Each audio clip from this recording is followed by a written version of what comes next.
I'm an introvert, which might come as a surprise to some of you, but it's true. I'm profoundly happy in my own space, and I find social situations difficult, which is tricky for a church leader. And it makes parties interesting too.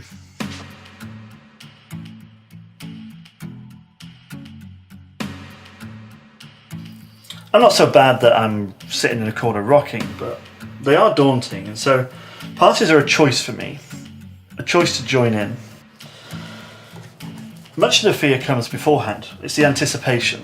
How am I going to survive that many people for that amount of time? What are we going to talk about? Once I'm in, it's not so bad.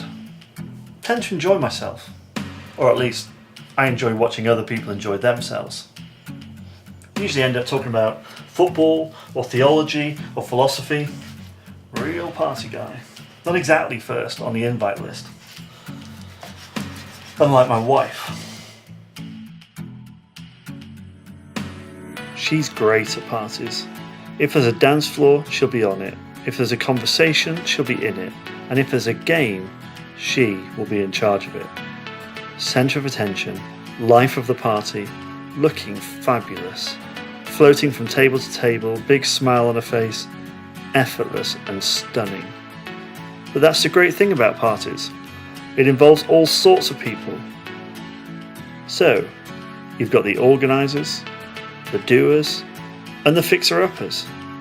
These are the people who make the party happen. But then you've got your talkers, you've got your dancers, and you've got the jokers. These are the people who get the party started. The fire starters.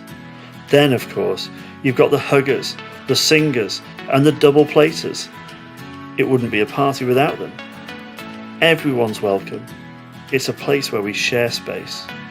We share space and celebrate with people we like and people we don't like, with people who like us and people who don't, with people who are like us and people who definitely aren't, with people who support the same team as us and people who support the other team, with people who have more than us and people who have less. People from different generations, nations, backgrounds, races, cultures, genders and social classes. People with different political persuasions, social views, stories, experiences and opinions. All in the same place, all at the same party, all celebrating the same thing. And it's beautiful. Parties and celebrations feature with surprising regularity in the Bible. In fact, the whole Jewish calendar is centered around celebrations and festivals. They are commanded to celebrate because God insists on a party. They are told to celebrate their liberation from slavery in Egypt every year. Then they are told to celebrate the beginning of the harvest. Then they are to celebrate the full harvest. And then at the end of the harvest, they have to have more celebrations. 3 more, in fact, one of which is to go on for a whole week. Have you ever been to one of those parties?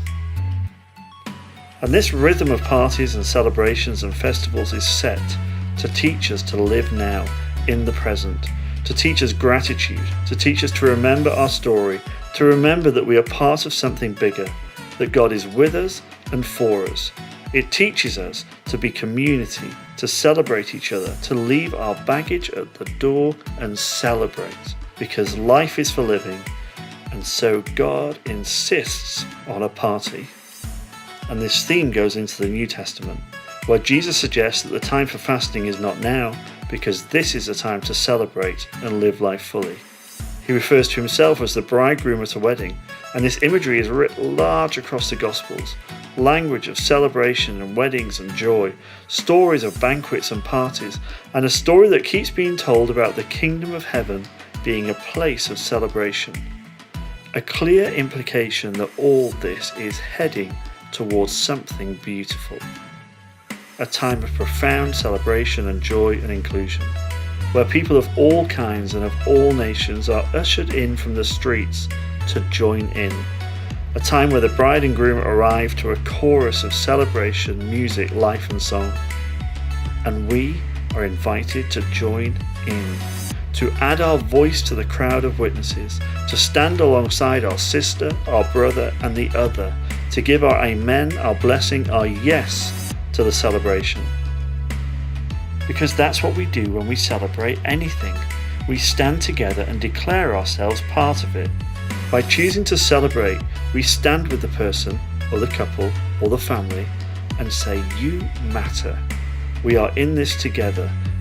And we celebrate all sorts of things: weddings, engagements, birthdays, exam results, anniversaries, promotion, communion, leaving parties, and homecomings, which is something Jesus tells a story about too. A brother who has wasted a fortune, made some poor life choices, disconnected himself, indulged himself, and ended up lost and desperate. So desperate that he decides that his pride is killing him, and the only way forward is to go home and apologise and beg for a job as a servant. But his dad sees things differently. He isn't hardened by unforgiveness or bitterness. He isn't demanding an apology or full of resentment. He sees a reason to celebrate. His son who was lost has come home. His family is restored. The pain of separation is gone, and he embraces his son. He welcomes him in and gives him his blessing. He invites everyone to celebrate with him, to forgive the past and join him in a new hope for the future, a future of reconciliation and unity. And so he throws a party, a big party, because that's what God is like, a God who celebrates. But there is another brother, and this brother is the one who has always done the right thing. He didn't run away or rebel or squander his inheritance. He always worked hard and did what was expected. But his heart was small. His rightness had made him proud and judgmental, and he was offended that his brother was being forgiven. He was invited to the same party, but for him it was hell. God is a God who insists that we party because it's good for us, a God who forgives the past and invites us to join him in a new hope for the future. And God is a God who has given us big hearts to love with. And so it's important that we find a rhythm of celebration. It's important that we develop the habit of parties, and that we allow our love and our lives to be expansive and inclusive. Because when we learn to celebrate, it teaches us to love generously. It teaches us gratitude. It teaches us joy. It softens our hearts and teaches us to stand alongside each other, encourage each other, and include the other. Whatever type you are, there is room for you. Introvert or extrovert, there is room for you, and the party is better because you are there. May we not allow our hearts to become small or hardened by pride and unforgiveness.